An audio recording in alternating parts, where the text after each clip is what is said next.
shan warri dhiiraa hogguu kun dhumate isinitti deebi'aa amma gara shamarraniittan deebi'aa.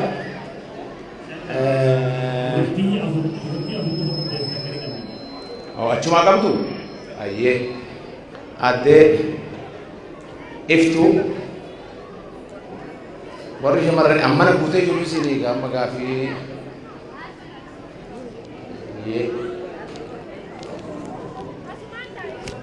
haa hin kaatitu macha dhigta araayima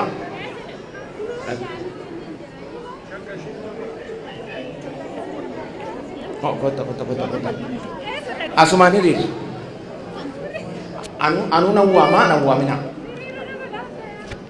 gara duubaa kanaa warranii yoo jiraattan namni harka baaftan namni gaafii qabdan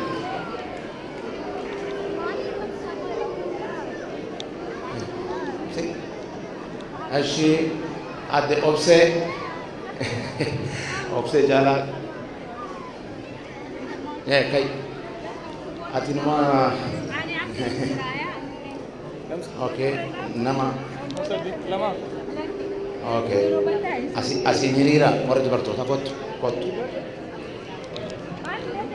no tokko dhaabba sun kotta nama tokko barbaanna nama gaafii gaafachuu deemu isin gaafii qabda hayyee inumaa hun jalqaba gaafii ishiidhaaf kennina tole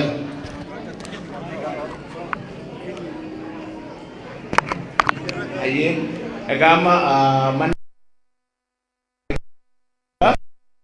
gaafii qabatan haa gaafatanii meemchooti qoota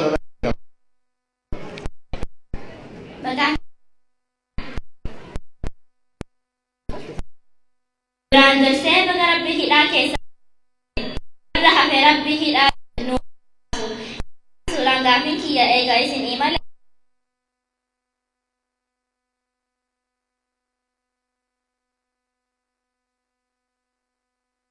karaa nagaa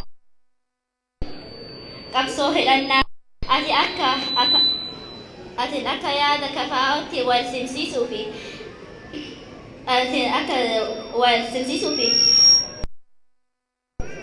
maal Oromoon beekama guddaa galatoomaa.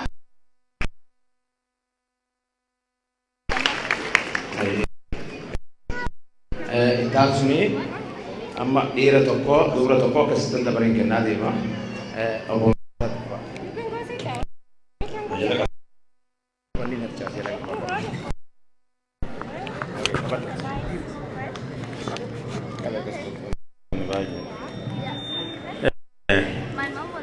Tole kenna magaalaa kanatti mana kana guutanii argamtan hedduu galatooma. Obbo Jawaar Mohammad baga Rabbii mana hidhaatis baase jiraachuun kee waan gaariidha. Gaaffiillee miti silaachuu mallee fi tuurii teeti galatoomaa kana yeruma dheeraa hordofaa baane waan taateef wanni hedduun gaafatamtee jirti. Deebii haa taatee ta'uu dhibaatee ittuma dabalannaa jechaadha. Ani warra sadee daanee gaa'etti araarsaa ture tokko haqi isaa eegamu keessa tokko ana haqi kiyya eegamuu qaba. Jaarrummaan tiyyas warra san sadii walitti irratti umurii tiyya waan ta'eef haquma kama jedhuuf isinillee haqa kiyya naa beeka. Ani wanti an jechuu barbaadu ummanni Oromoo ka magaalaa kana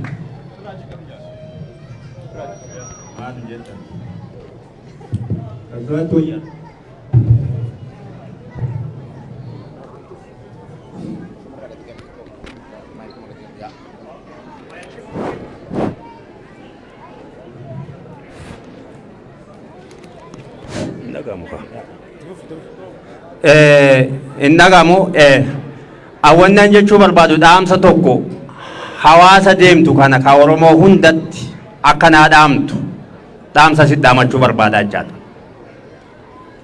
Bakka deemtu tuurii hedduu goote nuti bakka jirru kanatti biyya san lammatatti hin deebinu. Oromiyaan teenna as Oromiyaa asitti ijaarachuu feena. Dirreera naannofte kana hunda qabeenya hedduutti lafa badaa jiraacha galma sii kireessanii horiin guddaan achi bahaa jira. Namoota kanaaf hagammaa sii dhaamsa dhaamtu hin dhageenya. Galma mataa keessanii ka keessan na yaamtan ka keessan dhala keessan guddifattan jaaradhaa ittee siitti himtu hin dhageenye tokko ummata magaalaa kana isaan kan akkatti nuu dhaamte Oromiyaan barbaannu teenna tanuma qubannoo galma keenya keessatti akkasii yaammachuu dandeenyu akka jaaran ummata kanaan community waldaa hawaasaa qabdanii itti hirmaadhaati gahee keessan bahaa ka jedhu akkatti nuu dhaamtu barbaadachaadha. Lammaffaa dhalli generation kan ati argitu kun Oromiyaadhaa jedhee qaba. Madoodhaan mataa keessa dhooftee Itoophiyaadha yoo ati hin fudhatan. Isa kanatti hin rakkatinii Oromiyaan biyyi teenna badhaatuudha. Biyya eenyuufuu ol ittiin dhaadachuuf nu qabna. Oromiyaa yaamuun nutti hin qaanessu waan nurraa hir'atu hin qabdu biyya badhaatuu qabna.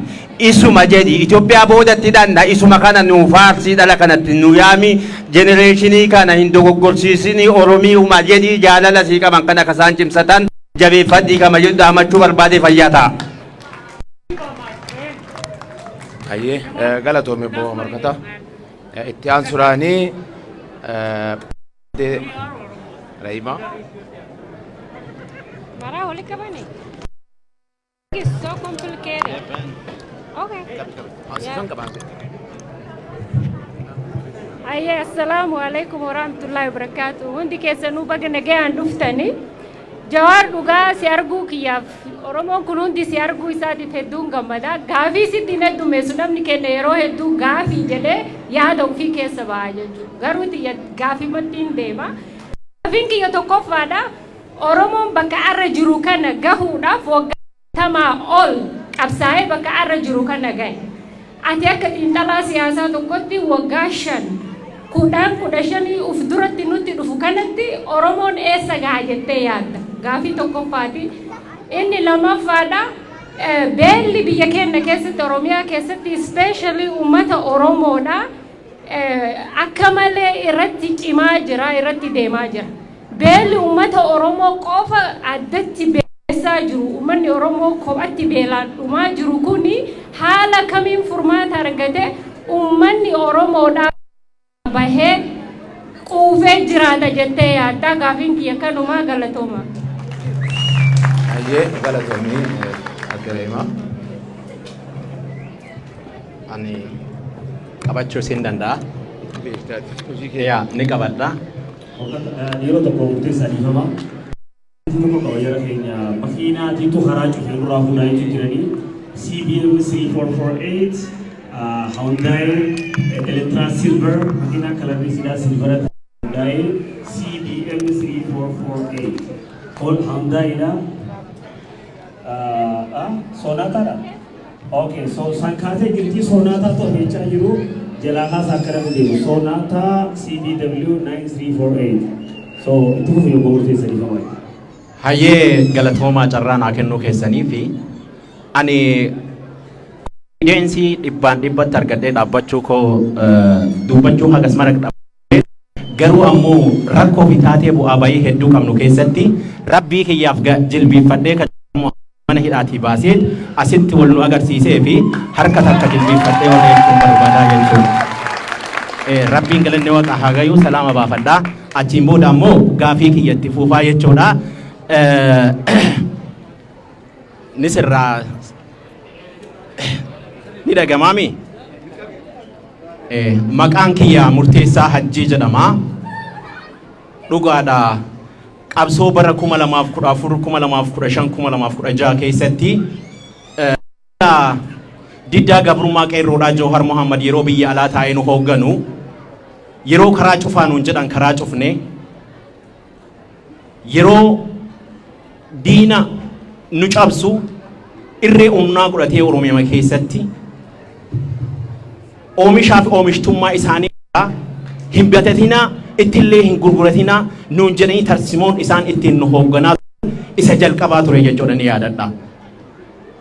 Amma Jawhar Muhammad dhugaadha seksesiin nuti bara 2016 irraa istiil haa 2018 godhaa turre diina cabsinee maqalee galchine ati kaafaa watti dabalamtee jirta. orga seentanii waggaa lamas lakkoftanii jirtan filannoofis dhiyaatanii filannoon sunis osoo hin milkaa'in mana hidhaa isin naqan.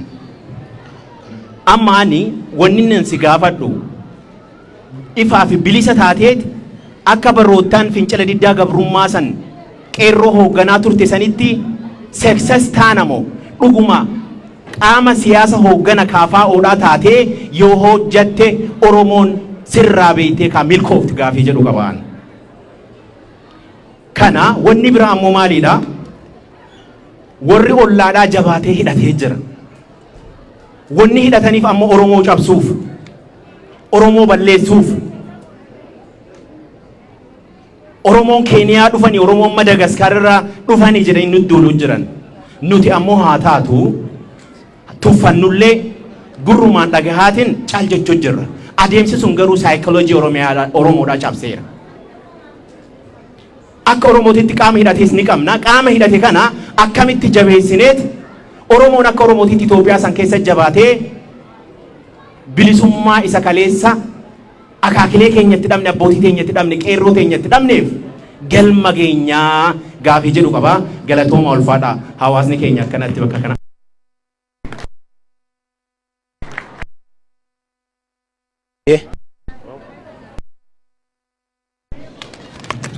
Hayyee amma akki goonu daqiiqaa lama biran dabarsinu namni gaafii yaada yeroo biraatti deebuu dandeenya gaafuma callaatti nu seenadha. Daqiiqaa lama irra isin wanni jedhu isinirraa hin fuudha gara gaafiitti seenaa.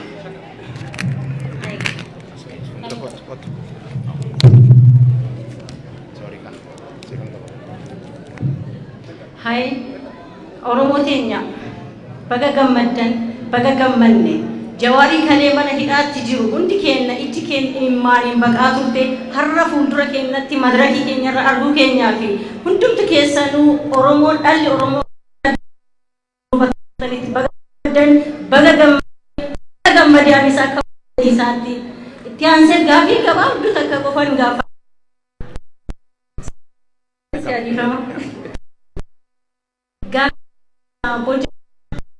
yeroo ammaatti hundeen isaa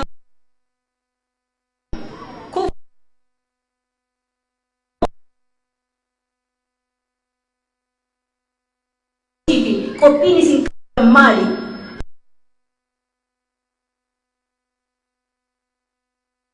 Fuuldura nuuf kolchaa.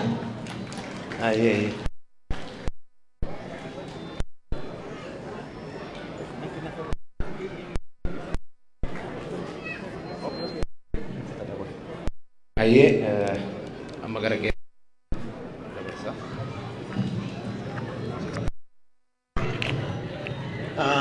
galatooma Jawaar dargaggoon Oromoo baay'ee si jaalata. Dargaggoo Oromoo biratti dhaloota bara keenyaa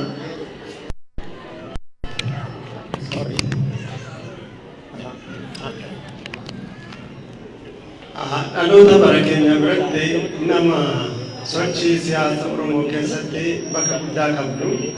Oromoo qofa biratti miti saboota ollaa keenya biyyoota lixaasaa ta'u Afrikaa garagaraa akkasumas biyyoota baay'ee galeessaa keessatti illee maqaan kee ol ka'aadha. Sabni kun si qabaachuutti guddoo gammada. Nu jabaadhu qormaanni guddaan fuuldura kee jirus uma baay'ata jedhee yaada. Qabsaa waan baay'eetu mudata. Atis hidhaan si mudatte rakkoon kaanis uma jiru. Baga hidhaadhaa baatan siin jedha. Zoonii sadi qaalittiin manni jala fakkaata akkam fakkaatti anillee qubanna'uun siin jedha. Jalqabatti gara gaaffii kootti seenuun dura hiriyoota hedduun dhaben qaba. Kan waliin mana hidhaa garagaraa keessatti dararamaa turre. Akka carraa ani carraa argadhe maatii qabsaa'ota hiriyoota koo jaallan koo na biraati lubbuun isaanii dhabe. Kan akka Tasfaa'uu Camadaa Xila'uun, kan akka Dabalaa Xaafaa, Tarreessaa Safaraa, kan akka Limoonaa Xila'uun jedhasanii isaan kana fakkaatanii maatii isaanii jajjabeessuu hin dandeenye bulchaa dandeessaa fa'aa dabalatee tokkummaa ashabbir magarsaa fa'aa dabalatee carraa kana maatii isaanii naa jajjabaadhaa jechuun hin barbaada. Hiriyoota koo baay'ee jaaladhu waan ta'eef to come to the point tokkoffaa gaaffii marii Oromoo waliin taasiftu keessatti Jawaar Abiy yeroo ta'e keessaa akka qaaluu maqaa dhahamaa ture yoo kana mootummaa Oromooti jeneraal waraanaa biyya bulchulleen Oromoodha mootummaan kun Abiy fa'aa Oromoodha jette. Badiin immoo bara mootummaa Abiy kana baay'eetu uumame dogoggoroota seenaa as keessatti uumaman kana Oromoon itti gaafatama moo akkami inni Oromoodha yoo jennee amanne ta'e Abiy Oromoo ta'uu dhiisuun ajandaa guddaa miti garuu badiin inni barate tortuu inni hojjete kun bakka guddaa nuuf qabaata waan ta'eef lammaffaan Oromoon saba guddaadha. Sabni guddaan kun immoo naannolee garaagaraa keessa faca'eetii jira. Beenshaangul dabalatee hanga Raayyaa Walloo kun Oromoo ta'uu waan haallu miti. Haa ta'uuti Oromoo fi Oromiyaa har'a harkaa qabnu kana Oromoo fi Oromiyaa harkaa irraa qabnu kana kaartaa isaanii akkam gochuuf yaada qabda. Kaartaan Oromiyaa har'a jiru akkam ta'uuf deema gara fuulduraa isa jiru. Lammaffaa sadaffaan atiin nama milkaa'edha. Sochii taasisaa turteen hojii hojjetteen milkaa'ina gaarii argamsiifteetta. Milkaa'inni kun immoo qofaa nam tokkeedhaan hin dhumne dargaggoonni keenya hedduun si wajjin ta'anii hayyoonni keenyas akkasuma si tumsaniiti. So yeroo ammaa kanatti hayyoota Oromoo garagaraa waliin hojjechuudhaaf qindoominaan hammam itti dhiyeenyaan hojjetaa jirtu. Sababni isaas namoonni tokko tokko akkam jedhu Jawaaree namatti fayyadamellee biroo godhaa jedhu namoonni tokko tokko immoo gorsaadhuma baatanii jala deemanii sana booda akka ta'e fa'aa warra jedhaman jiru. Dhiifama akkam jechuu kootti waan jedhamuun dubbachuu jira waan ta'eef irraa urugsinee dubbachuu qabna jedhus Jawaaruma waan ta'eef isaan kana hayyoota Oromoo waliin hammam walitti dhiyeenyaan hojjettu. Warri ati beekamtii kennitee fi jajjabeessite har'a mootummaatti galanii waan tolchaa jiran hin beekna. Hiriyoonni keenya hedduunis maal keessa akka jira waan nun beekuuf jechuudha. Inni biraan saba kanarra saboonni hedduun shakkiira qabu, sodaa qabu, guddaadha. Kanaaf sodaa nurraa qaban cabsuudhaaf hammam saboota garagaraa waliin biyyoota garagaraa waliin hariiroo dippiloomaasii fi firooma baay'isuu maaltu hojjetamaa jira. Isa kana immoo qofaa hin danda'amu birkiitti tolchanii hammam itti deemamaa jira isa jedhudha.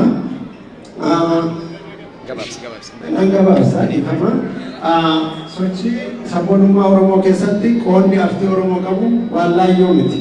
Yeroo Abran Qalloo Faarraa bara 1975 keessa yeroo tasammaa nagariifaa sochii garaagaraa taasisan sanarraa qabee jechuudha. Kanaaf artiin keenya akka guddatuuf maaltu hojjetamaa jira?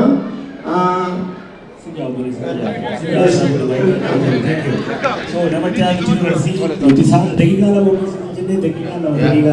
Daqiiqaa hunda lama nuti naasa'edha. Thank you.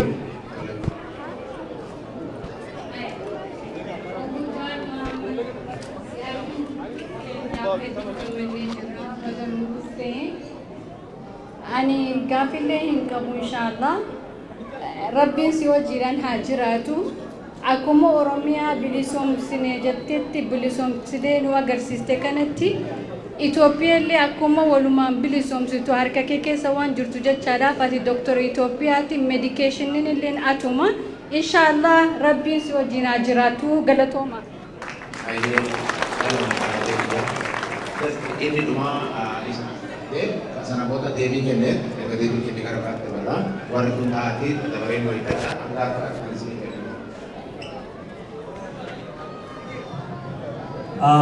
namoonni silaabbata sun hundi fituu qabanii warra keessumaa hundi fixanii fi samboodaan marsaa lammadaa teenya warri kaatan numa gaafattu dhaabbata warri biraa lafaa nutti kennaan barbaannu haga nuti chaansiis jedhanii so itti hafu keessumaa.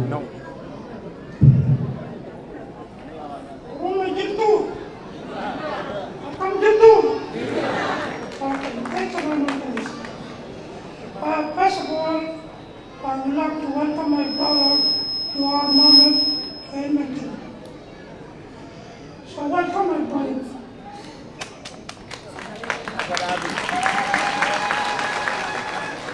So I have only 3 questions for you. Go ahead.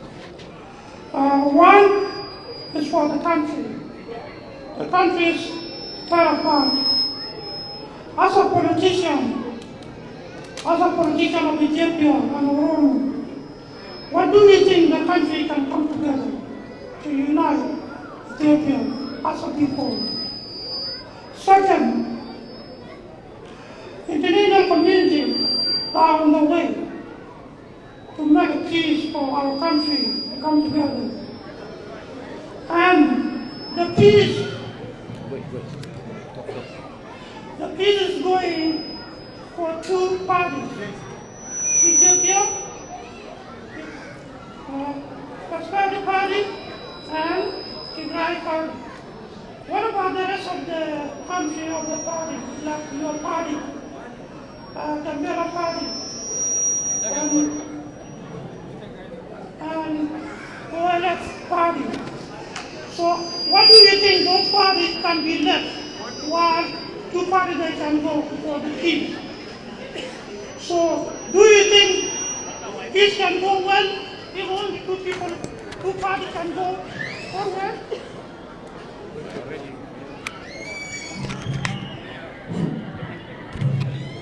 No. I think 2 parties cannot go forward to bring the country for peace. So we need, as a politician, so you need to bring all parties together to bring a peace in the corner. The third one is for artists, Acharo Odessa. We're looking for who killed Acharo. We don't know who killed him. If it is the government behind this one, we need to clarify because it's a good for us. So I need to give us a good information for Acharo Odessa who killed him. Thank you.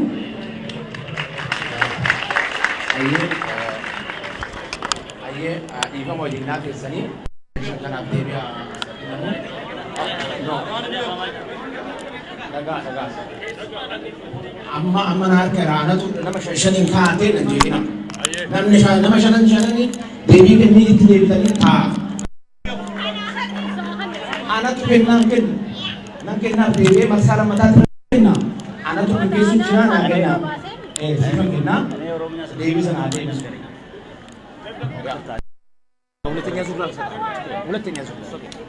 Aye, kanaaf amma gara gaaffii gaafatametti deebii obbo Jawaar deebii isin kenna isa keessatti.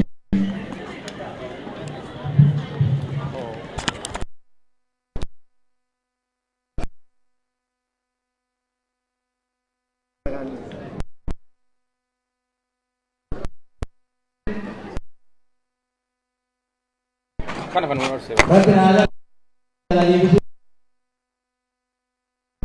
Gaafi warri Facebook kana rakaatu jira meseji erge warra gaazexaa baay'ee galateeffattee guddicha ingilizaa guddicha irraa malte naan jedhani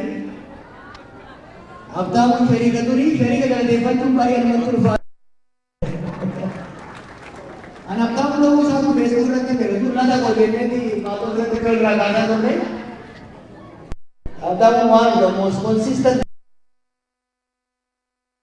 nama consistently sabboonummaa Oromoo qabu nama qilleensa wajjin gaa'ine nama waa hedduu wajjinis dabarsine rabbi jedhi na gingilchini ka biraa qofa gingilchii karraachi godhi jedhaanii na galateeffadha yeroo tokko.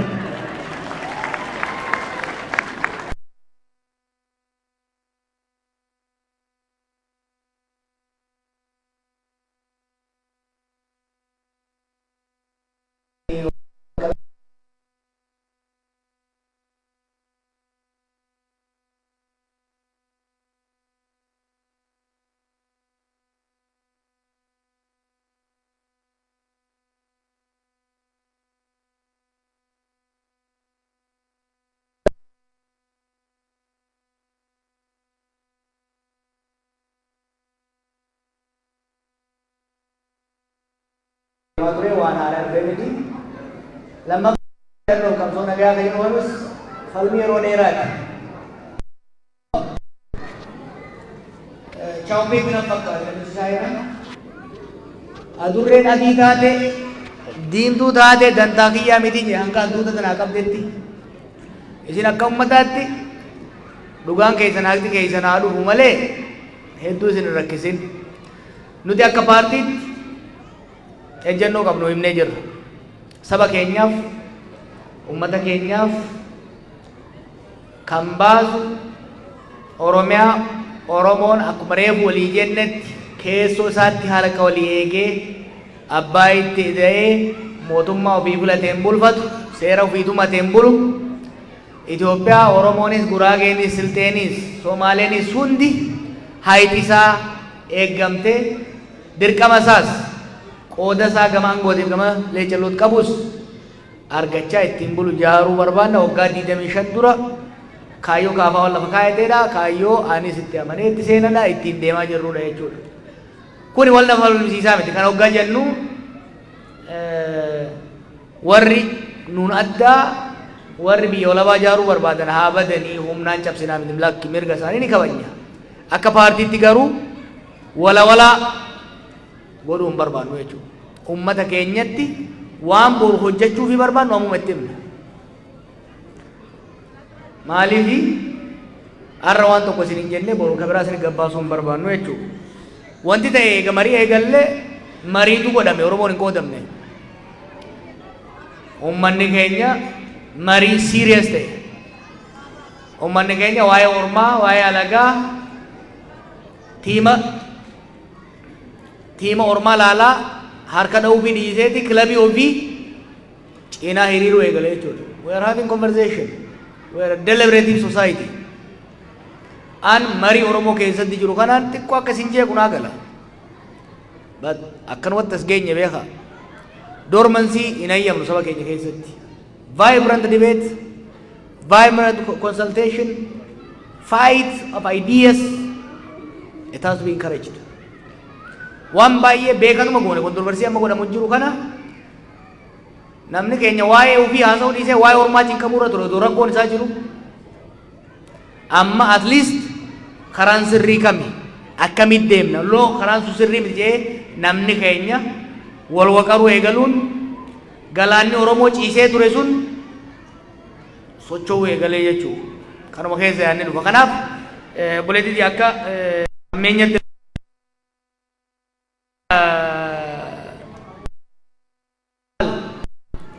nu ka barbaannu anis kan hin barbaadu wal nagaa qabaate akka deemu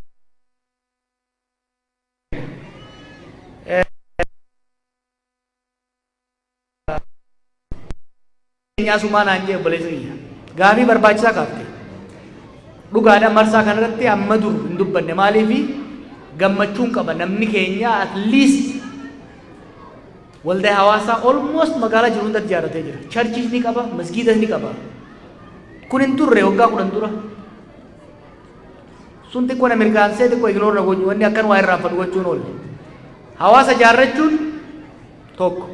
Hawaasa ijaarratan immoo caayaa irratti qabaachuun lammata. Amma hawaasa ijaarrattanii moorree edmantan. Wanni gurbaan jee sirri. Galma waldaa hawaasaa Oromoo Edmonton qabaachuun akkaan barbaachisaadha. Anis waan danda'e isin biraan dhaabadha. Galma ijaarrachuu qabdan bara dhufutti galma tokko ijaarrachuu qabdan jechuudha. Warra Kaalgaarii guuzoo yaammadha. Silaa guuzoo waliin baatanii galma tokko ijaarrachuun hawaasa kanaaf hedduu barbaachisaadha. Baga yaadachiifte waan dandeenyeen hawaasni keenya dura jaarmaya hawaasaa ijaarratee itti aanee immoo caayaa tokko ijaarrachuun hedduun barbaachisaadha. Yaada bareedaa kaafte. Oromiyaa malee Itoophiyaan jeeni lachuun hin jaa. Oromiyaas nan jaa, Itoophiyaas nan jaa. Lamaanuu. Oromiyaan tiyya, Itoophiyaan teenya. Oromiyaan tiyya, Itoophiyaan teenya. Reero.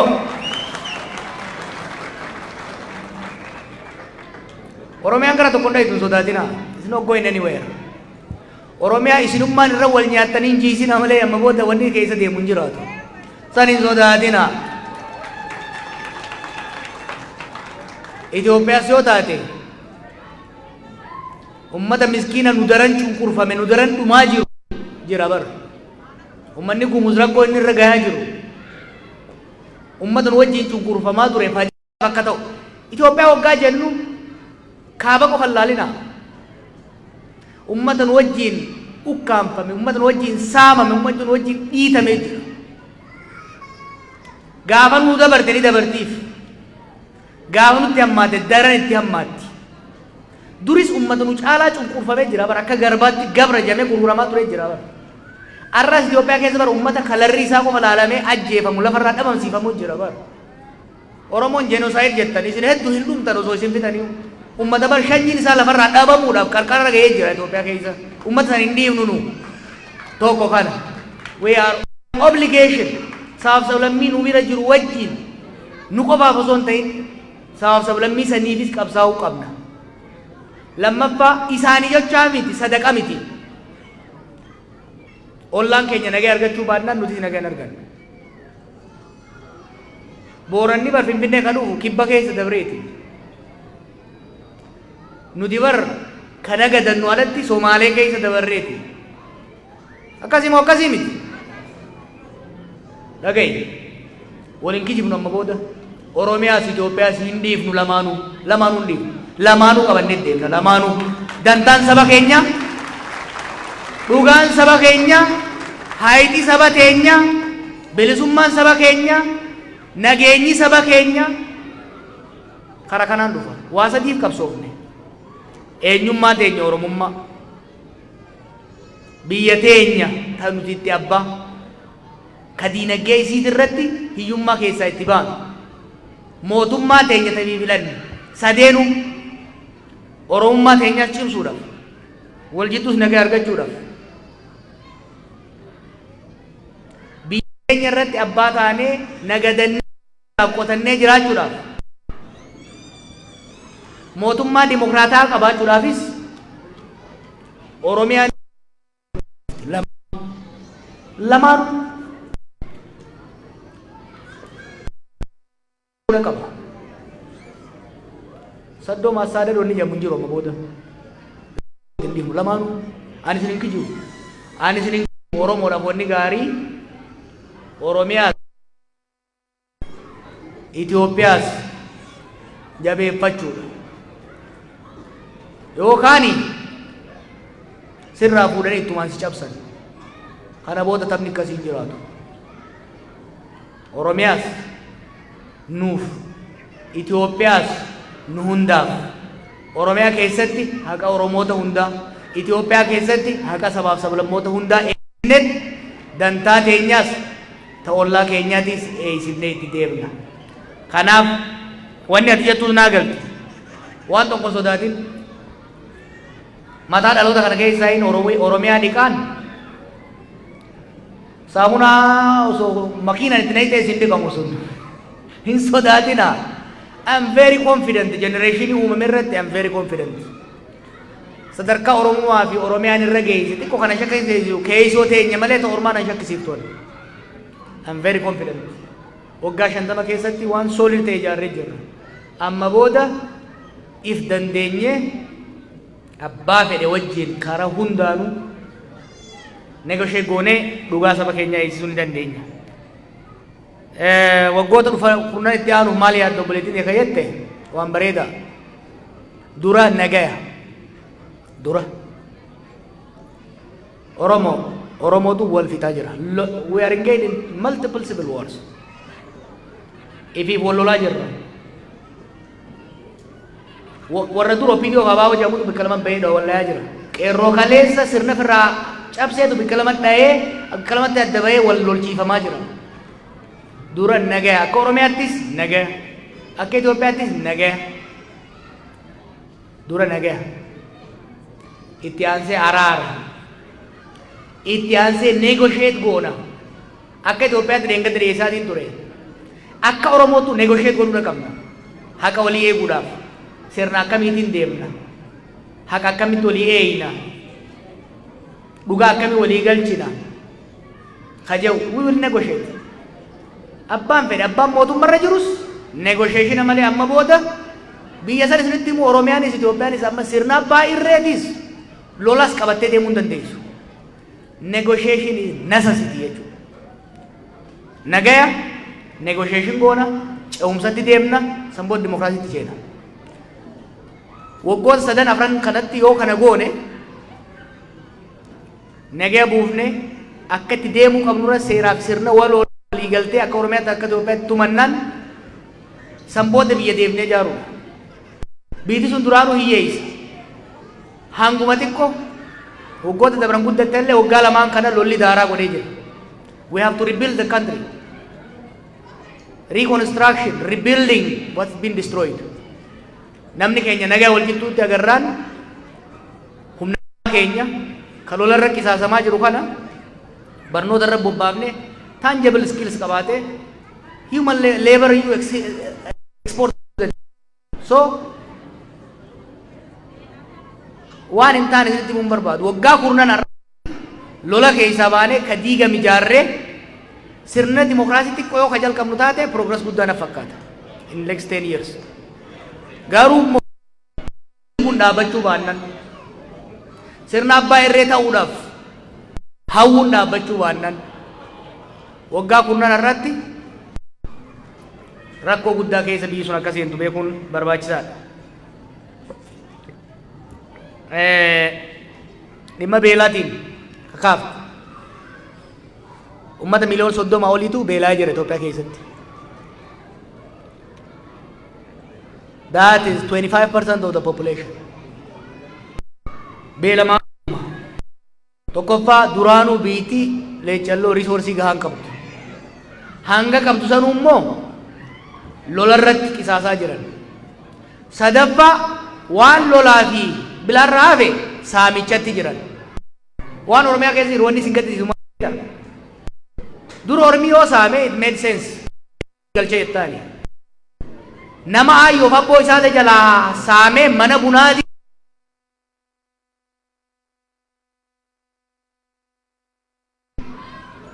corruption. Rakkoon beelaa hanqina rooba qofa miti. Complete mismanagement. Civil war keessa jirti biiti. Administratively baay'ee dadhabdee jirti. Dinagdeen biyya keessaa kufee jira. Alaawwanni dhufu hin jiru. Kun hundi waggaa walitti dabalame rakkoo hammeessaa jira. Rakkoo kanarraa aanuudhaaf jaarmeewwanni addunyaa hirmaachuun dirqama. Waa'ee lolaa wanni dubbannuuf kaabatti baatii 5 baatii 6 dura rakkoo akkanatti ture. Addunyaan dirmatteetti dhiibbaa mootummaa irratti illee gootee gargaarsi dhaqu jira. Oromiyaa keessa almost nama miliyoona 2 ol ta'u jira. Namni ka bakka bonaatii fi ka gammoojjii Baaleetii fi Booranaatii fi Harar keessanii jechaan jiru. Namni Wallaggaa fi Shawaa Lixaatii fi Shawaa Bahaa Shawaa Kibba Lixaa keessatti namni beelaa jira bara. Maaliif hin qotanne namni keenya. Azmaraa 4 3 hin qotanne namni keenya. Ka qotate banne Oromiyaa keessatti. Boorri naannoo Shawaa Kibba Lixaa Shawaa Bahaa Shawaa Kaabaa Saraa bara Wallaggaa afran hin qotanne Gujiin hin qotanne walitti sassaabanne namni ka'ee manni irraa gubatee buqqa'ee deemee buqqa'uu rakkoon at least kaabatti gargaarsi dhaqaa jira. Keenya buqqa'uun isaatu beela'uun isaatu recognition argataa jiru addunyaa irratti. Kanaaf nuti lolli kun dhaabbatee gargaarsi nama keenyaa ga'uu danda'uu qaba. Walitti qabaa isin jechuun odoo walitti balama fa'aa walitti qabuu dandeessan. Aannan hin ga'u. Gargaara nama keessan garuu realistically jaarmeeyonni UN jaarmeeyonni USAID warri Kaanadaatis warri kunis saffisaan akka seenan dhiibbaa godhuu qabnaa godhaa jiru. Humanitarian access has been blocked to Oromia. Recognize yung godhamne bara. Namni keenya xiqqoo dhaggeeffadhaa waan jechuun jiru. Lolli kun hanga isin yaaddanii ol ummata keenya devastate godhee jira. Kanaaf mootummaa irratti kara jaarmoota alaatiin dhiibbaan godhame naannoo lolli nama buqqaase kanatti humanitarian truce godhame sun asmantiin gargaarsi nama keenya ga'uu baannaan kaamma dhageessan kun qacaca. Maaliif baran hin danda'u namni isa jiru bar namni keenya rakkoo amma keessa seenee kana rakkoo laafa miti. Kanaaf beelaa fi lola kana wal qabsiifnee ilaaluun dirqama.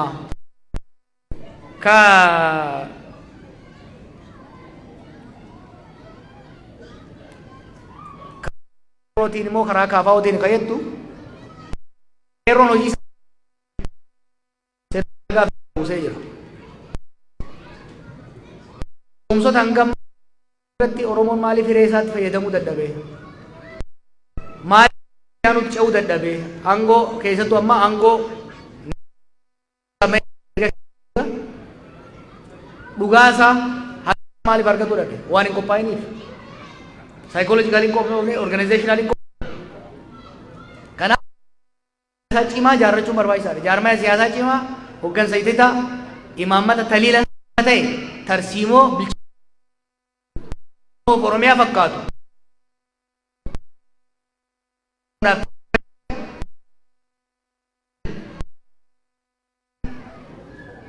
hojjetu jaaruu qabna. Cimaa hedduu qabdi. Jaarmaya cimaa garuu hin qabdu. Keessa jirra beekaa. Gara cimaan jaarran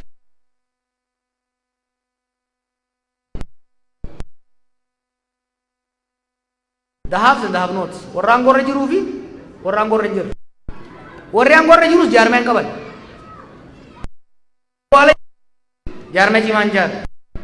Kanaaf fuulleffannaan keenya cimaa akka ta'uu qabu jaarmaya cimaa strong institution jaaruu irratti jaarmaya siyaasaa ka hawaasummaa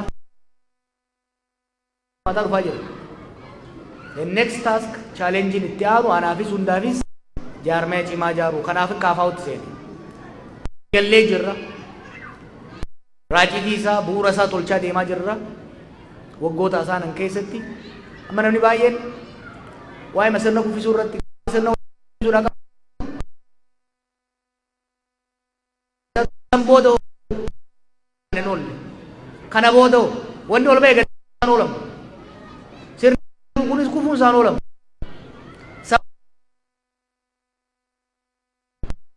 sanirra ollaan hidhatee jira nullee akka jira loon irraa akka kilaashiitti Oromootu argaa qaba garuu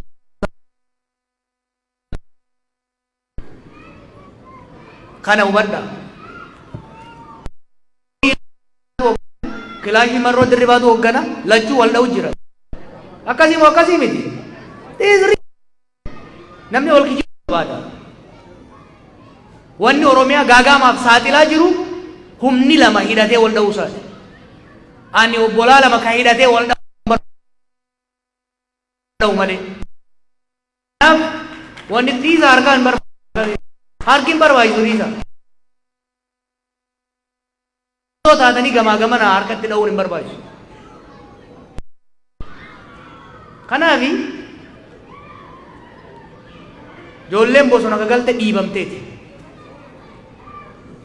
Waboo amma jiru kana marroo caalaa ka dhiibee bosonatti galchee warra aangorra jiru. Marroo fi Abiy Ahmed negotiate godhuu qaban. They must negotiate.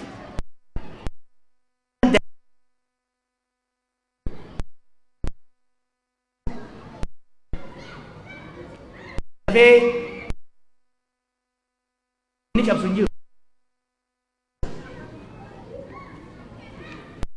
Iyalle Oromiyalle itu.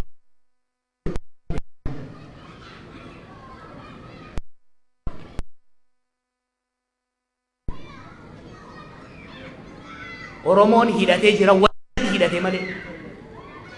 Oromoon hidhataa jira walirratti hidhataa jira malee. Nu malee ka walirratti hidhatee jiru naannoo sanitti. This is fact. Isin liqinfamuu dhabuu danda'a. But it is true. Nam beeka ijoolleen bosona galtees qabsaa'otu nu wajjin qabsaa'otu nu duran nu hoogganaa warra ture. Warri har'a jeneraalota ta'ee bifa adda addaatiin deemus hedduu quuqama qabu. Gara isaanitti lachuu dantaa Oromoo hin ajjeesu jechuudha. Wallolli isaanii garuu dantaa Oromoo qofa san ta'e Oromummaa fi Oromiyaas jigsuu danda'a jechuudha.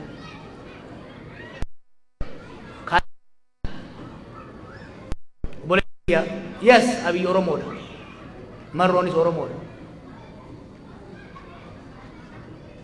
Siyaasaatu adda baase furmaanni jiru siyaasaadha jennee amanna. Lamaanuu ta'anii negoshee godhanii waan Oromoof Oromiyaadhaaf ta'u waan biyya naannoo saniif ta'u fiduu qaban jennee wanni tuuf kanarraa kaaneeti jechuudha.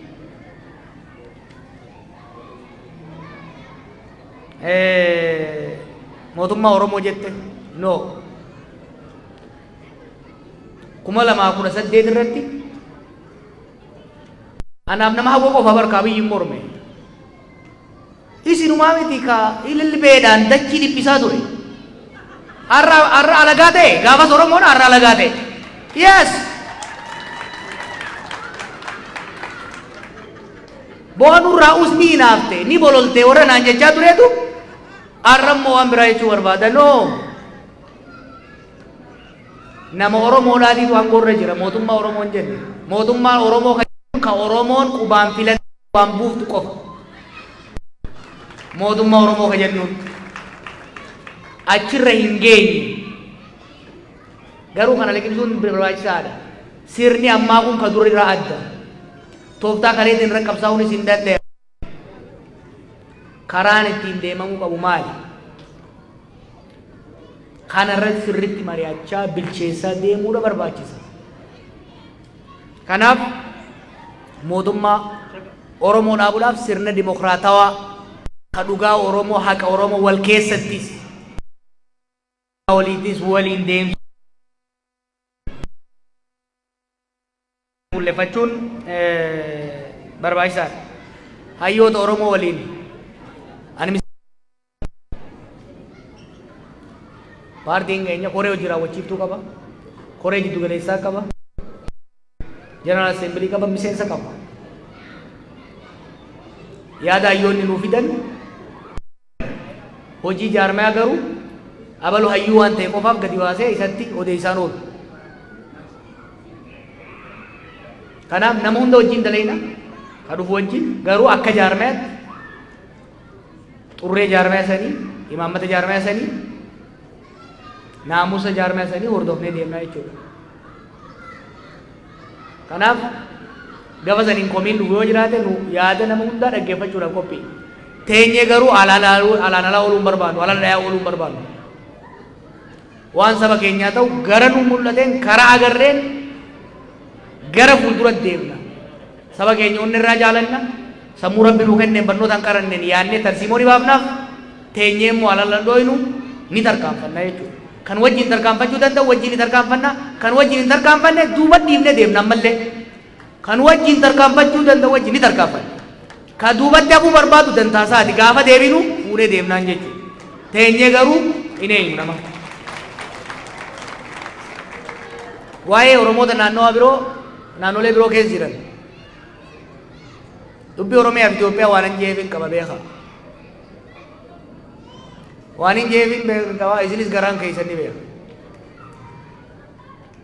Oromoon naannoo biraa keessa jiru aadaaf seera naannoo sanii eegee mirgi dhuunfaa isaa kabajamee fi nagaan jiraachuu mirga heerri mootummaa kennee. Naannoo san heeraaf seera naannoo sanii fi seera federaalaa eegee. Akkasumas sabni biraa Oromiyaa keessa jiru heeraa federaalaa eegee nagaan jiraachuu danda'uudha qaba. Sanii achitti wantoota amma akka tireefuu kaaftee san kaasuun sun bu'aan qabu ammatti. harree ganama badde galgara kurkuriin argan bishaan gad naqame kanuma fi ol qabaniimi amma fuulleffannaan keenya ka ta'uu qabu oromoonni naannoo biraa jiran bakka jiranitti mirgii fi nageenyi isaanii akka kabajamu qabsaa'u dubbii kaartaa warra biraatu waan keessa galchanii beektan. Because the kind of leadership we have right now, it is taking them way longer to admit that we are in deep crisis. So admitting that there is a crisis, that the foundation of the state has been shaky, that the state is about to collapse, that the social relation is rising, the starting point. Number one, we need to push for ceasefire in the area where there is armed conflict. With Tigray, with Oromia, Gambella, Benishangul, in different areas. Because if we don't silence the guns, there will be no opportunity for political dialogue. If the guns continue to be fired, fragmentation will increase, not only between ethnic groups, within the same ethnic group. So it's very important that the priority is given for ceasefire. Then we go toward a negotiation. We have to that country was built by force. Political dialogue, negotiation has never been given a chance. We need to give a chance for the country's elite to negotiate, to bargain. After the bargain, we go toward reconciliation. A lot of pain has been caused. People have been discriminated against, people have been massacred. We need to work toward reconciliation. Then we can talk about democratization. 4 years ago, it was easy to talk about democratization. Now it's not, because you cannot talk about democratization in the presence of active fighting. The second question you raised is crucial. Obsessive focus just on the north. Yes, in the north, devastating. But the war predates in the just important the international community or domestic actors develop a comprehensive national strategy for restoration. That has been our communication to foreign diplomats, to the warring parties.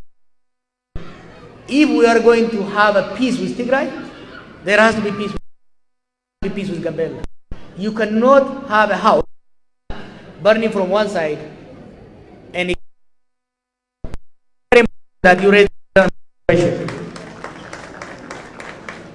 Ela Oromo wanni guddaan deemuu qabu.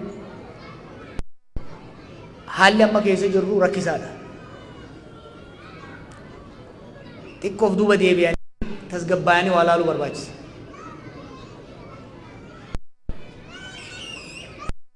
Rakkoon bakka furuu hin dandeenye keessa nu harkaa seetti.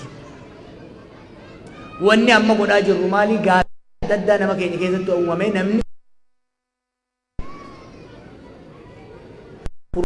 irratti akka waliin hojjetuufi kanaaf sabaaf sablammoota isin keessa jiranii wajjin mari'adhaa. Nagaa isaanii eegsisaa. Dirqama qabna akka Oromootti. Saba guddaadha. Saba hunda wajjin daangaa walitti qabna. Nageenyi keenya, nageenyi keessoo keenya, nageenya isaanii tuuba. Dhabni nageenya isaanii, nageenya keenya huba. Kanaaf bakka hundatti saba sablammoota ifitti affeeraa wajjin mari'achuu waan gaariidha. Galatooma.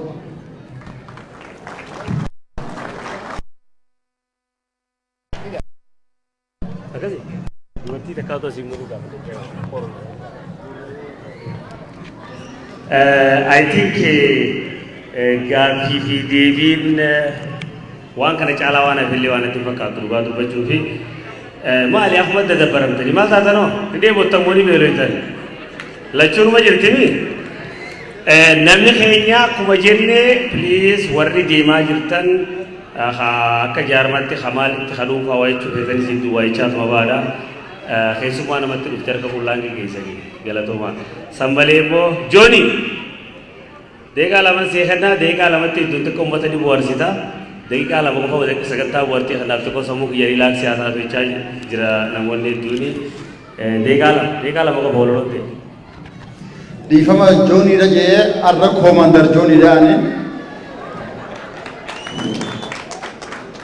Mee asna caqasaa obboleewwan kiyyaa kallattii afranuu ilmaan lammii kiyyaa isiniifin ibsa yaada mataa kiyyaa anis ibsuu yaala isinis tilmaamaa fagoo moodee hoodha guyyaan cidha keenyaa kan abbaatti taanu daangaaf mirga keenya mallattoo fageenya nuti waliigallaan harka keenya jiraa dheessuu dandeenya. Gufuuta kaajira farra bilisummaa ifumaaf wal nyaachuu mallattoo gabrummaa ammaan haa buqqisnu summiidha hamtuudha yoo bira dabarree boodeensi seenaadha abbootii haawwanii obboleewwan hundinuu rakkoo irra qunne mee haa wal yaadachiisnu tokkummaa dhabanii gabrummaa nuriisa warri nu duraa lama hin goomnu mee haa bararnu haala dabreerraa.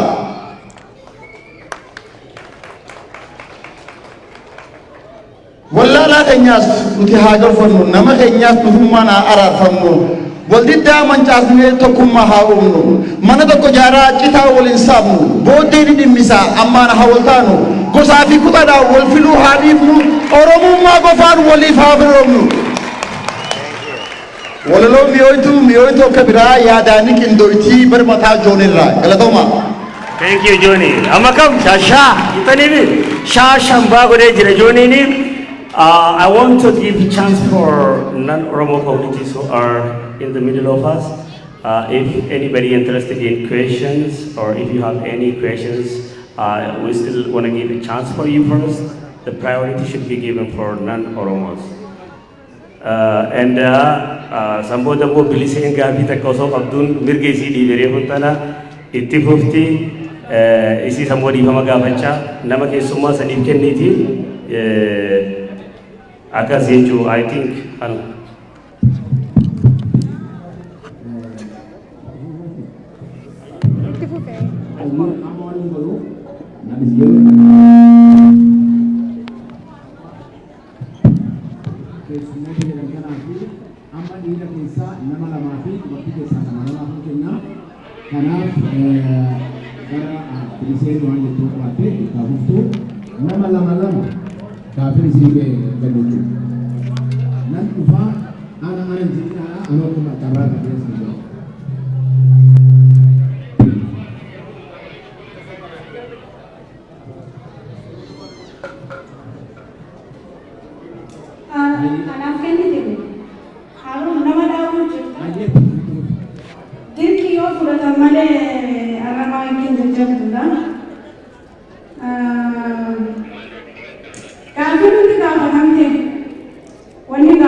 ummata biyya harkaa qabna jiree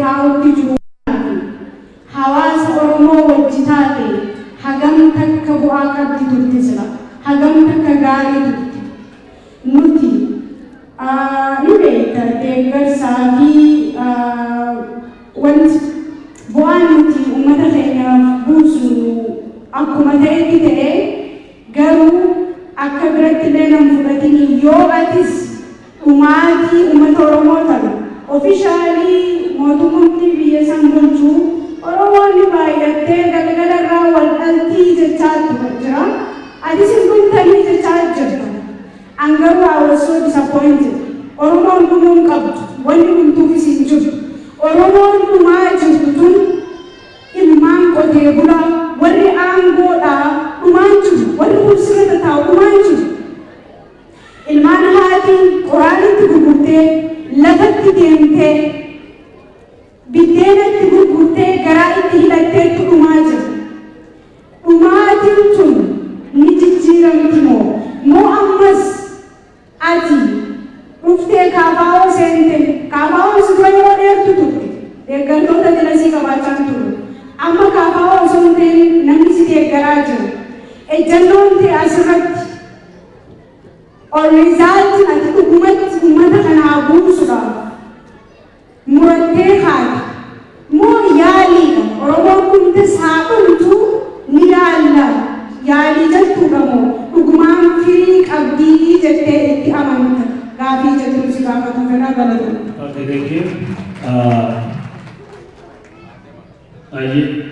Tokko tokko nama keessa nan Oromoo ta'e namni sun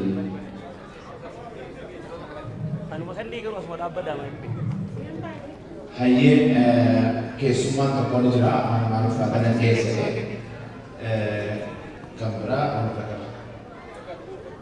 kan biraa qeerroo kana kan suuraa nama tokko irra deebi'a deemota kana dubartoota keessaa nama lama hayyee qottu namni biraa dubartoota keessaa jiraatan hayyee qottu.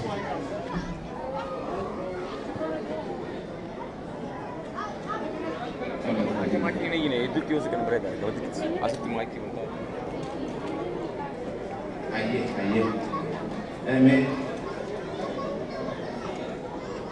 tole amma keessumaa carraan jalqabaa sa'aatiin qabu jira keenya dabnee finna daqiiqaan lama isinirraa hin bu'aa amma yeroo daftanii finne ta'e yaada barbaadu laafii barbaadna keessumaa carraan eegalaa. Huለት ደቂቃ ብቻ ነው የሚፈቀድልህ ያው ጥያቄ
Aye, jalan kenya, tapi cuma takar, ubah jadi lam, aye. Aye, kalau tu macam mana nak tufi? Bagai nak mati.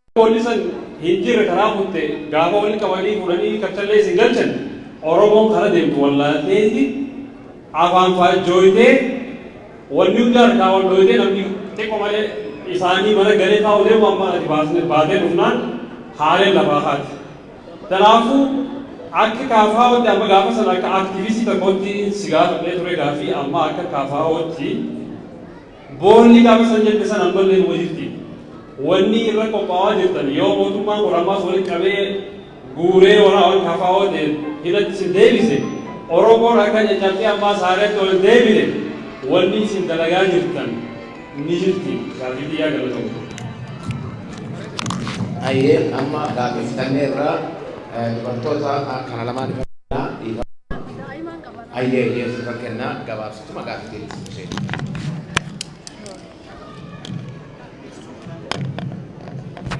Assalamu alaikum. Johan Muhammad. Hedduu gammade agaan. Si arguu qiyyaaf rakkoo hedduu keessaan ture waggaa ati hidhamne waggaa lamaa kana. Waan hedduu keessaan kophaa qiyya ulaa cufattee hedduu takka boo'ee waan hin godhu wallaalee hacaaluu hundee isaa duwinsisaa mataa qiyyallee sammuu qiyyallee na jeeqee haa ta'u bakka rabbiin hidhaasi baasee waliin hin ja'uu barbaadu waliin. Adi khayda abaden rabbi le tokki chamale ilma namati binti rabbi le qasiume tu hida sibas namni aranda nasi wali kabame hujutilu hida isa dalala isa ni dachani di wala kabadu wallalani chal jani turan arragaru ati asid debiredi oromo wali debiste oromo wagalam ija chofatte wango wallalte kharadem wallalte akada tudabde adi wali debiste wali yamte galatoma wali isaan sinjaan adi jechuu jirtan sila isaatu sinja'uu qabu garuu akka isaan galatoomi sinjaan ati isaan dura dursitee galatoomi jechuu kee hedduu takka nama dhaggeeffama akka ilma namaa takkatti yaa Johan Muhammad hedduu si jaaladha waa hedduu lubbuuti jallee si halluudhaaf murteeffadheetiin jira si dura du'uudhaaf Johan Muhammad waanin ja'uu barbaadu waanin ja'uu barbaadu rabbii guyyaa si uume sodaadhuuti biyyatti hin galin tokkichuma kanaan ja'uu barbaada biyya galuun siif gaariin hin ta'u Johan keenya bika hedduutti illee deebiftee jirta niin galaatan irraanfadhaa jettee jirta garuu wanni niin barbaadu ani akka galtutti hin gammadu bara 2014 walgahii kaalgaarii irra goote akkanumatti fuula dura taa'ee carraa dhabeessi dubbisuudhaaf niin dhabe niin gale garuu har'a wanni niin as dhaabbadhee dubbachuu jiruuf waaniin tahee jira eenyummaa kiyyarratti aan waaniin tahee akkaataan itti miidhamee qabaa fi miidiyaa kana dura dhaabbadee takkaa miidiyaa dura dhaabbadee beeku rakkina kiyya ibiddi abbaarra bu'ee gubaa jaan ibidda santuutu na gubaayin as dura dhaabbadeerra waan tokko waliin hin ja'uu barbaadu Oromiyaan jechuudha Finfinneen hanga Oromiyaatti gad deebitu Oromoon bilisoomtu hin jirtu bakka Finfinnee tanaa Abiyyi Ahmed nuu gaafadhu Finfinnee nuu deebisa moo nuu deebisu yaa Johan keenya saniiti galatoomi gaafii qabu gaafii qaba gaafii takkaan qaba gaafii takka waliin hin qabu daa'ima xiqqoo takkaatutu baatii lama guutuu suuraa qoraa ture daa'imtittiin san suuraan isiin qortee Johan Muhammadiif qorte garuu uummanni as dhaabbatu sukuritiin tunuutinu daa'ima san dhorkanii daa'imni san raftee kun olaala amma kannaa saniin kannaa jetteeti achi waggaa meeqa taa'u jirti. Okay, galatoma.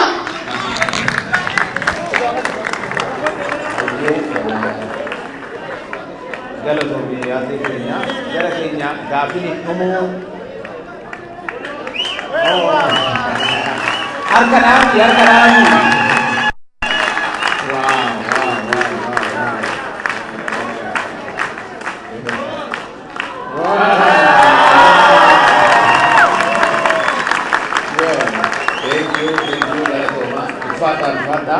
Saat keenya machuu fi tole gaaffii tokko qabate poliitii keenya hin fidnaa asirraa gaaffisitti baay'inneerra.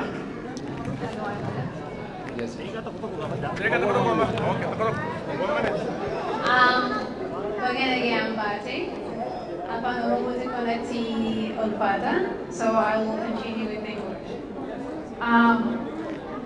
This question, it's for my uncle who was killed during the war.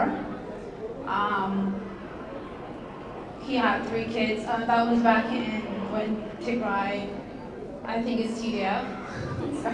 So he was in a war fighting, and he passed. Oh, we never know where he was actually, but we think he passed, and my grandma was searching for him until she passed away. So I'm going to ask this for her. And then also now my cousins are fighting again. I feel like this is a continuous. Is there any hope that this will stop? This is going to stop. Do you think? I mean, this would be a question my grandmother would ask them. She's not alive, but I need to stand and ask this question for her son, now her grandson. Is there any hope? Is there any hope for Oromo youth? This is going to be what's going to happen next. Now Oromo and Oromo are killing each other. I'm sure if my grandma was alive, she would be hurt by seeing this. I just needed to know this question. Thank you.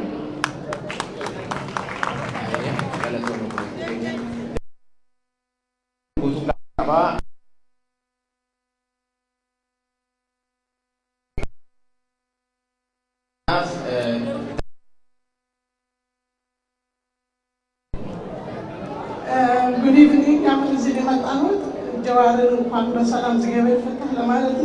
I was praying very, very hard for you and Bakala Gerba every day. I wrote your name on my prayer list and I was praying every single day. I'm glad to see you here.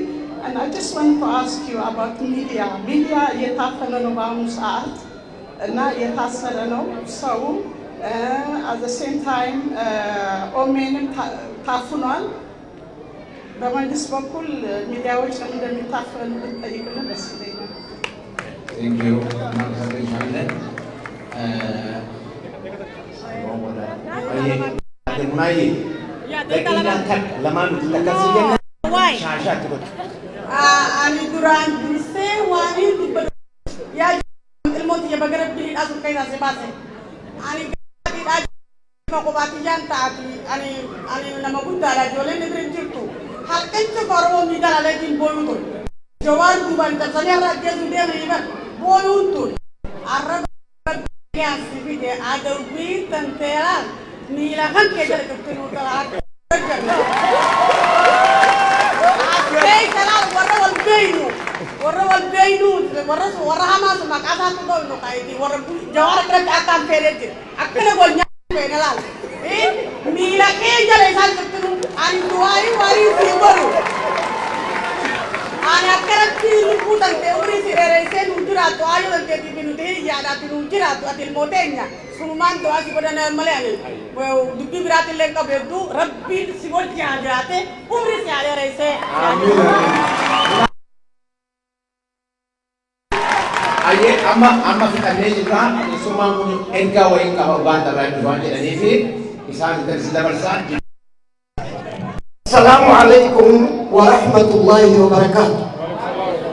Rabbi Johar Muhammad Nardi Sise sa dakika takiti abdati alafandu. Allahu Akbar.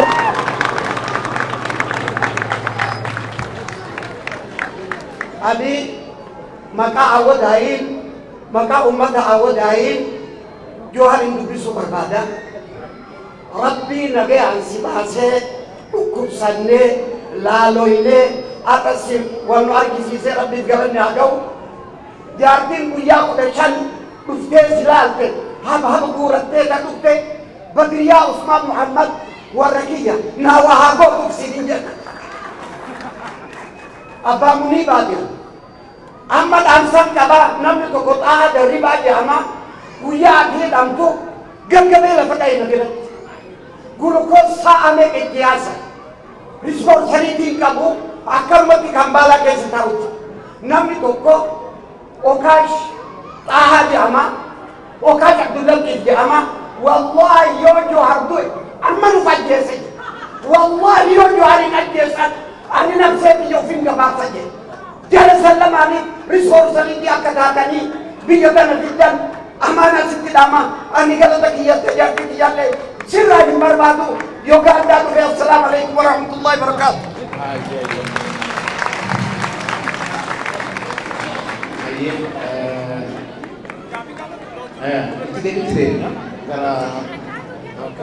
Amma yaa nama keessummaa guddaa tokko qabna adde Raggaatuun yeroo tokko qoltatiif adde Raggaatuun namni wal beeku jiru bisumarraa waan jechuudha. Kan akkatti qabatan waan beeku narraa qabee Iya galatoma ulfaadha Rabbiin nagaan fuula Jawhar Mahammad nu garsiise Rabbii keenyaaf galanni haa ga'u Oromootiyya Rabbiif galanni haa ga'u waan taane ni beekna ilmaan Oromoo waan taane ni beekna Rabbiif galanni haa ga'u warra immoo sababa Oromummaaf jedhanii lubbuu isaanii dabarsan hundaa'u Rabbiin jannataan nuuf haa qananiisu xiqqaa fi guddaa dhiiraa fi dubartillee dhugaa Rabbitti arree bogguu mucaan as dhaabbatee namoota hedduu qeyroo hedduu inni dubbatu garaa kiyyaan na bade. Anis bara san ilmollee dhabeetiin jira haa ta'u garuu ilma kiyyaa fi miti. Ilma kiyya sanirra namoota na dhagaamuu jiru. Ilmorra garuu wanni nama dhagaamuu jiru. Namoonni qabsoo kanarra dabra warri ka Haacaaluu Hundeessaa, warri ka Daadhii Galaan, warri ka Abdii Jabbaar qeyroo teenyata 2014 irraa kaastee qabsoo fi Oromummaa fi Oromiyaaf jettee wareegamte hedduu fuula kiyya dura dhufu. Jaallan kiyya hiriyoota kiyya kaniin biyyee wajji daakee qabsoofis manaa wajji ba'ee hedduun qaba. Haa ta'u garuu yeroon isaa yaadadhu imummaan tuna dhufe gumu caaree fudhan as dhufee jiru hogguu abbaan keenya amma suduuta buullee anis waaniin kophaati jettii fi biyyaa yeroo isaan nu biraa hidhaman yeroo Haacaaluun nu biraa wareegamu dhugatti waan na dhagame waan hin dabarsaa ture yaadadha imimmaan tuna dhufe jechuudha. Kanaafuu Rabbii isa hunda keessaa nu baasee biyyaaf sabaaf namni wareegamuun waanuma jiruun durra yoo wareegame namni seena qaba jechuudha. Seenaa bareedduu qabu. Namni kalla irratti dhanneen qabdee nu biraa ajjeeru dhibamee nu biraa du'e hawaasni Oromoo ni beeka jechuudha. Har'a seenaa tokkollee fi maqaa tokkollee yoo abbaa fi haadhaa fi obboleeyyan yaadatan malee namni isaan yaadatu hin jiru. Har'aan tana dhugatti anu yeroon bakka kana dhufu ganamaan sokkuun dura bakka kana dhufu yeroon alaabaa kana laalu waanin if duuba dabarse waanin dur dabarsee yaada imimmaantuma dhufa ammallee imimmaantuma dhufa mootii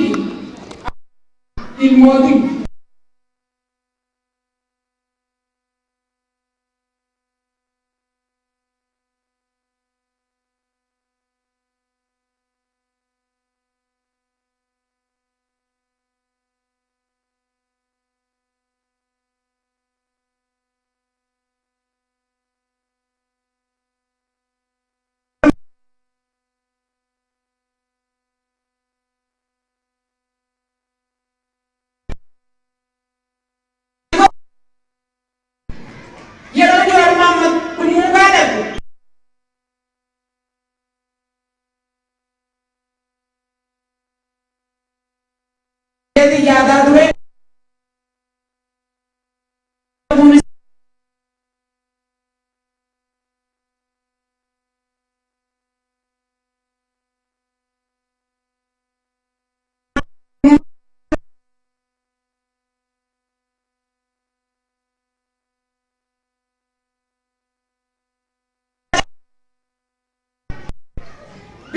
jeetin si jaalbulu soomaro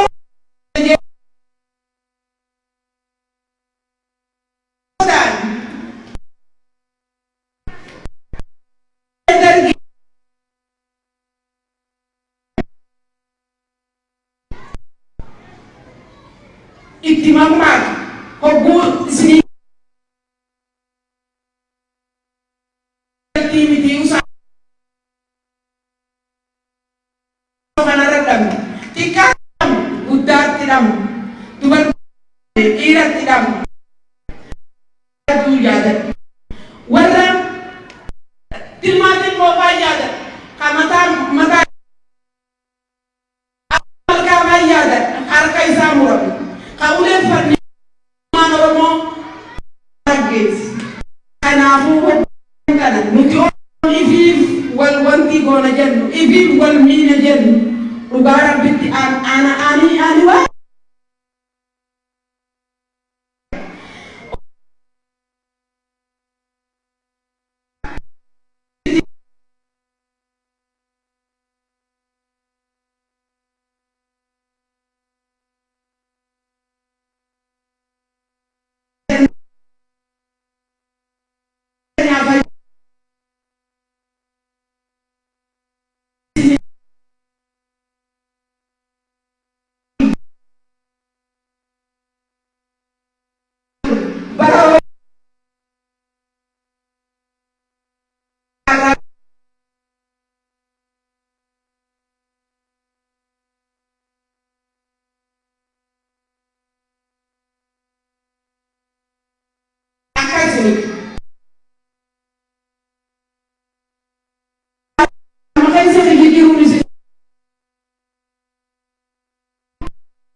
consiste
amma egaa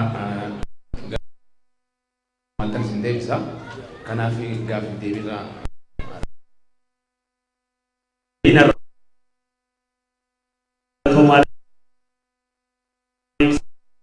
namoonni immoo dhiifama jidduu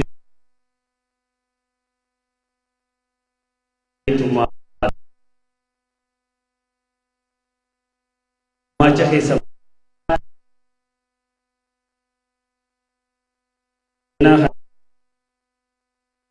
maacha Saniin alatti immoo habtaa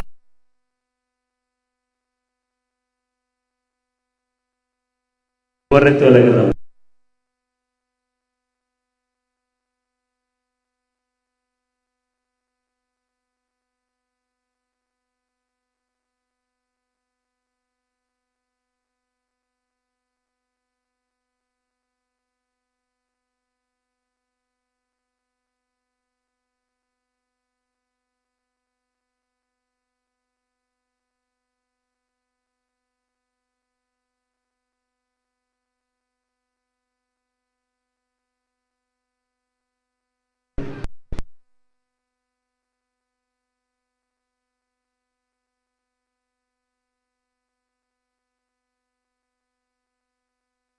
Aladheetumaan garaa guuttadhee diimjee ciise.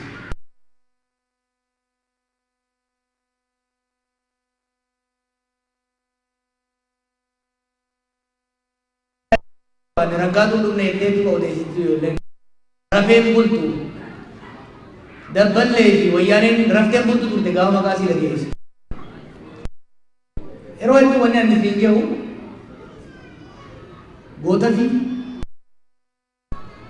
goota qabaachuu qofaa miti.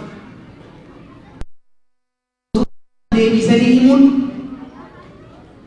ol kakaasuun bara amma gaawwan tokko tokko uumama malee baraan 2018 moo akkasumas biyya galu safara raggaatu roobaa diina fiichi ansisaa turteetti maqaan ishii irraanfatameeti. Maqaan alagaa yaamama ture. OMN kan ijaareef tokko kanaaf beeytani. Goonni Oromoo irraanfatame galtuun Oromaa dhaadeeffamaa turte jechuudha. Kanaaf hawaasni keenya kan raggaatuu fiddan raggaatuun Oromoodhaaf lolte qofaaf miti. Nu uumte isii fi dhiiga isii biraa wareegame irratti biqillee jechuudha. Baga rabbi isii raachise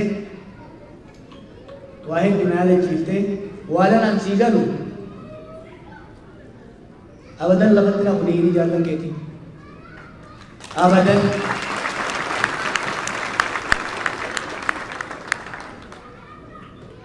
akki yaannen taane bakka irraa kaan hin jirru bakka itti kaan illee immoo hin geenye bakka garaa keenyaa ni geenya hanga geenyu ni deemna yoo dadhabne haara galfanna yoo san caalaa dadhabne ni wareegamna malee dhugaa saba keenya lafee gootota keenya abadan hirdi saba keenya dhugaa ummata keenya kaayyoo ummata keenya irraa garangallu kana hin shakkini bakka keenya ka hedduu haasofnatti ulfaata ka mariin kun biyya keessatti mootummaa wajjin osoo godhamee ni godhama jaalataniiti miti. Amma booda Oromoo wajjin osoo naasayin Oromoo wajjin osoo dubbatin Oromoo ajjeesaa Oromoo moggeessaa aangoorra turraan hin yaadamu. Isinitti himu osoo dubbii Oromoo keessaa sirnaan qabne isaan qofaa miti baay'ee ta'uu nullee doongora baay'ee hojjenna. Osoo dubbiin nu keessa wal cabsuutti deemuu baatte diinaan wal cabsuu wal cabamuu keessan seennu turre beeku. Kanaaf dirqama it will happen. Dirqama it will happen. It will happen. Ka Oromoon dhumaa jira hamma isin beeytanii ol dhumaa jira. Ka rasaa isaan dhumu, ka mana hidhatti jiru, ka beelaan dhumu, ka karaatti dhumu. An kaniin jee saba lakkoo isaan nurra xiqqaatii jiru. Ka lafarraa dubuu jira. Biyya san kanitti Oromoonis dhumu jira, sabni biraatis dhumu jira, namni ol fitu jira. Kana wanni jechuu qabdu. Oromoo irraa duuti dhaabbachuu qabdi. Oromoo qofarraa hin dhufu. Gumuz irraa dhaabbachuu qaba, Qimaant irraa dhaabbachuu qaba, Amaara irraa dhaabbachuu qaba duuti, Tigree irraa dhaabbachuu qaba. Hai. Why? Maaliif jecha namni wantaan irra wal fixaa oola. Kanaaf duuti dhaabbachuu qaban dhugaadha. Ka garuu immoo buleettee kati kaafte wanni waywaachuu jiruuf akka namni garii yaadu onnee dhabee mana hidhaatti Oromiyaa na jala irreesii godhanii Itoophiyaa daawunlood godhaniitti miti. That's not the case, I'll tell you. Dhumaatii hangammaa taatella taluuftuun na sodaachisa. Taluuftuun na sodaachisa. Kanaaf bishaan reefu isiniin jee ka jige jala fiiganii kanumaan ol qaban dhumaatii kana hanqisuudhaaf dhiibbaa hunda goone biyyi sun wal balleessuurraa akka dhaabatu gochuun barbaachisaadha. ስለ ትግራይ ስለተነሳው ጥያቄ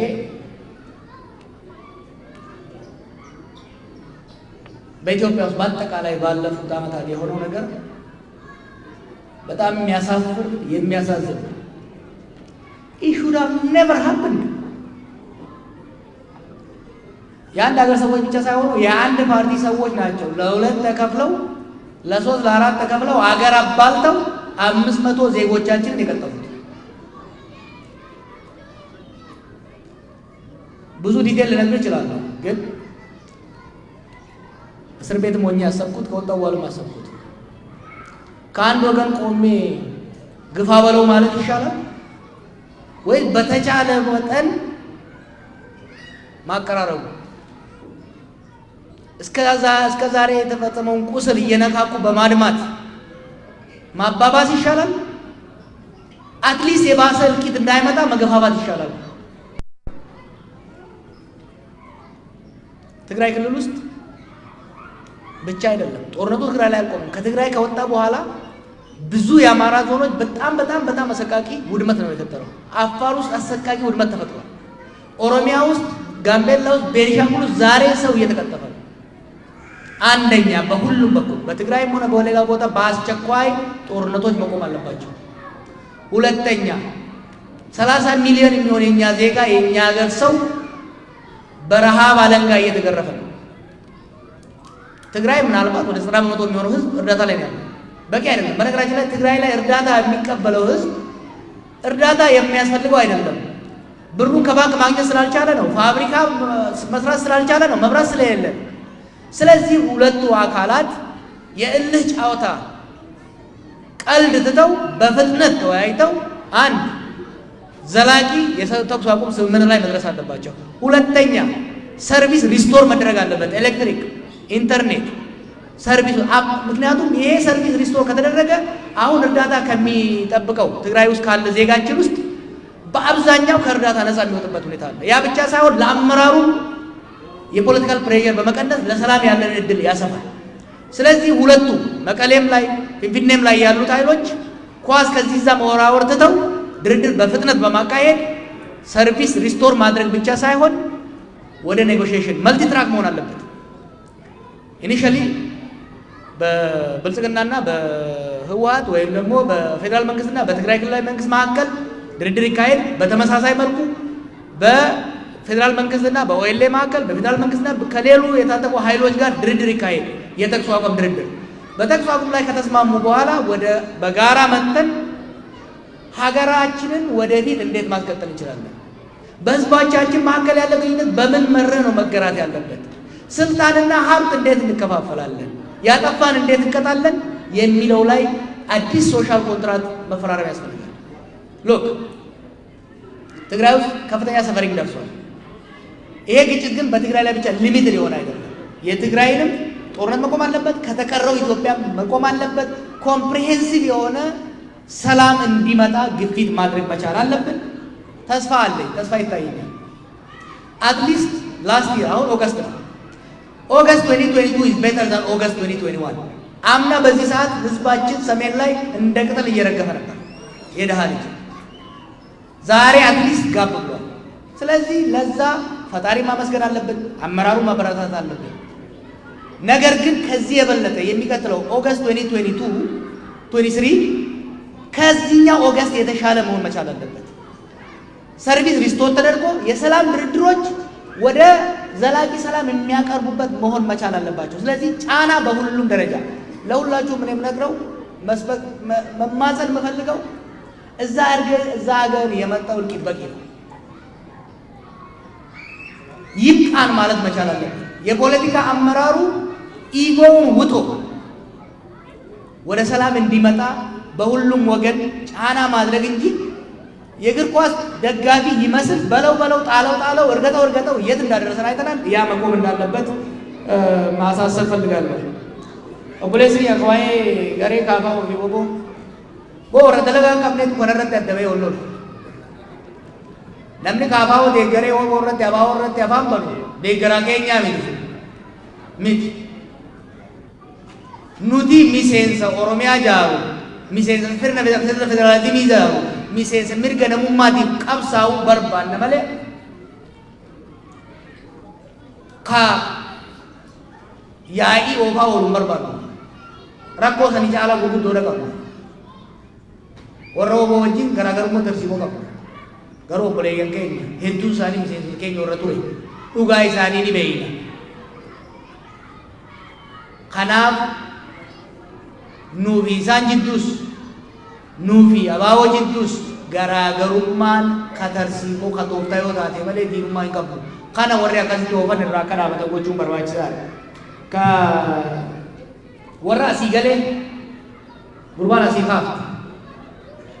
Opinio qofarratti quba qabdanii barsiisa akkasii miti. Opinio caala kajara opinio san summii itti naqe warra asii shan ta'ee galee bara.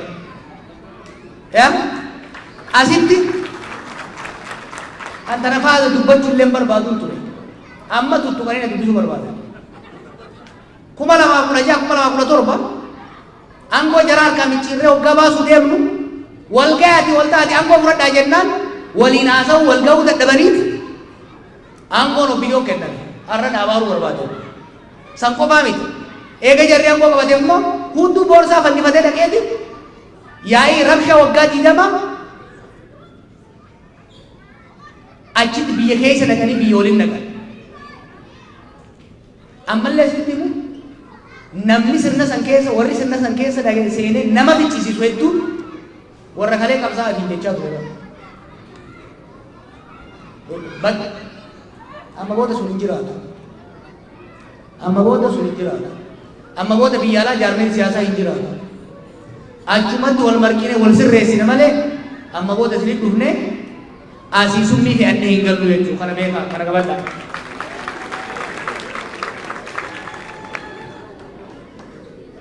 If there is any hope, the killing will stop. We have to hope against hope because we have no better option. We must end the wars. The war in Tigray, the war in Amara, in Afar, in Oromia, and Benishangul need to end. Because if we don't end these wars, the suffering will continue, the killing will continue, the starvation will continue. That's why we must push all sides to negotiate. If we don't end the war, we lost your uncle. We are going to lose your cousin. We are going to lose his kids. We are going to lose so many generation after generation. So ending the war is our hope. That's why we campaign on media. Media rati, the media rati yashi. Ye media nasanat tafma. Aunu ko selana nasanat jawab managar kentot na gobas. Ornas kamu madras nasanat ay mata malwasha chuma. ተዋጊ ኃይሎች ነፃነትን ሊያከብሩ አይችሉም። የሚዲያ ነፃነትን ሊያከብሩ አይችሉም። ስለዚህ የሚዲያ ነፃነት፣ የግለሰብ ነፃነት፣ የሴቶች መብት፣ የምን መብት እንዲከበር ከተፈለገ ጦርነት መቆም አለበት። አንድ እሱ። ሁለተኛ ለሚዲያ መብት መታገል አለብን። ሚዲያዎችንም ደግሞ መታገል አለብን። የኛ ሀገር ሚዲያዎች በእሳት ላይ ቤንዚን እያርከፈከፉ ነው። በመንግስት እጅ ያሉትም ከመንግስት ውጭ ያሉትም ለዩቱብ ሽቀላ ተብሎ የሚሰራ ስራ ሀገሪቷን ህዝባችንን እየበታተነ ነው። ስለዚህ ለሚዲያ መብት ስንታገል we should also be cognizant of the danger that is coming with media. ሁለቱን አላይቶ መሄድ አስፈላጊ ነው። ቦሌሲ ያወራ መንጉዶ ተለማን ስፖንሰር ተው ቀቡ ሰን ኮሚኒቲ ቢንዲሳ ኤላ ጀረና ኦሮሞ አሞኔ ወልት ሲንቀቡፊ isinirran beekafi miti. Tokkoffaa isinirraa dhagahuu barbaanna. Lammaffaa carraa kiyya fayyadamtanii waan onnee keessan jiru buqqaaftanii waan kana warri mootummaas ni ilaala, warri ollaas ni ilaala, warri alagaas ni ilaala, warri addunyaas ni ilaala. Kanaaf kana wanni abdiis ni kan immoo maali? Dhugaa qabna. Dhugaarraa socho'uu hin qabnu. Tokkummaa teenya cimsachuudha qabna. Tokkummaa hojii irratti hundoofte irratti dhugaa haala qabatamaa biyya keessa jiru xiinxallinee ittiin deemna. Gara fuulduraas walitti deebina. Bara dhufu yoo Rabbi jee waldaa hawaasaa bitattanii galma kana osoo hin ta'in galma keessan keessatti akka walitti deebinuun abdii qabaa. Hedduun isin jaaladhaa. Nagaan naa bulaa.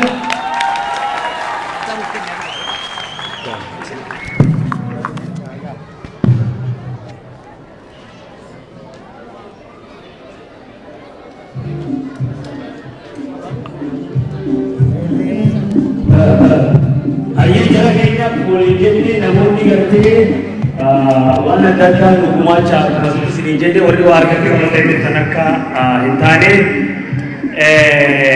akkamitti deeminaadha waan qabatanii dhuftanii kennaa obboleeyyan keenya immoo hasaskaa turuu irraa dhufan yeroo hedduu hirii adda addaatiin isaan waan of tattaafannullee asitti naaf argamuu hin dandeenye isaanillee namoonni bakka hojjetanitti akkasumatti nu duraadha.